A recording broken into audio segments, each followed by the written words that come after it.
I'm Rebecca Keegan for Time.com with Los Angeles Sparks player Candace Parker, who is taking questions from Time readers. Our first question comes from Dan Sutin in Toronto. Do you ever play your older brother, Toronto Raptor Anthony Parker, or husband Sheldon Williams of the Minnesota Timberwolves in one-on-one?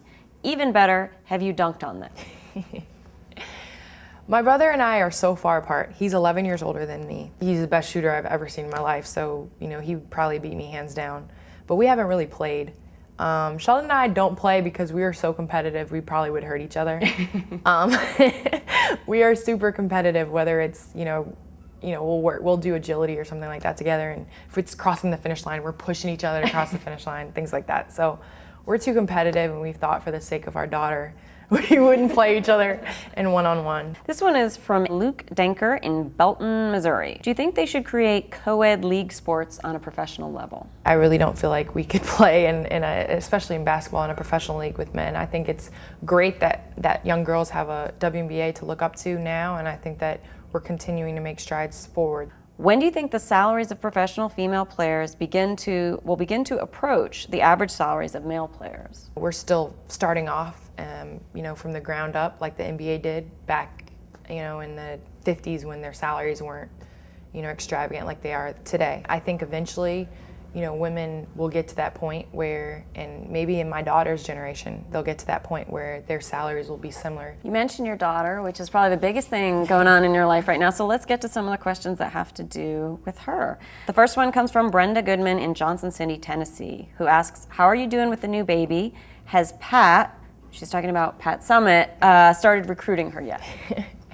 Well, when I first told Coach Summit that I was pregnant, she was like, where can we send the papers? Like, we can send the papers, you can sign them, she'll be signed, sealed, and delivered to Tennessee. I had to remind her that my husband went to Duke, so he's pushing for Duke. But I'm doing great. My baby is growing every day. She's the joy in my life. She brings smiles to me every day. And obviously I'm suffering through lack of sleep every night, but it truly is a blessing to be a mother. From Emily Johnston in Maryville, Tennessee. She asks, how hard is it coming back to the WNBA after a pregnancy? Well, I'm not sure. I just from talking to my teammates that have done it, Tina Thompson came back in the same season that she delivered her son.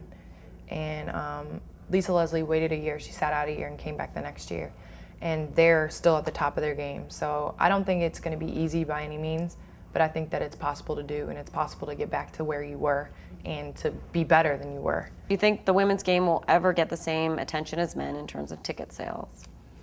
I don't know. That's a good question. Like I said, with the WNBA being so young and, the NBA having such a head start, obviously I don't think, and I'd be lying if I said that women eventually are going to be as big and fast and strong and, can do all these things. No, that's not going to happen. But we do have our own niche and we can play basketball. And I feel like, our league is going to be around for a long, long time, and our ticket sales are going to go up and our popularity is going to grow.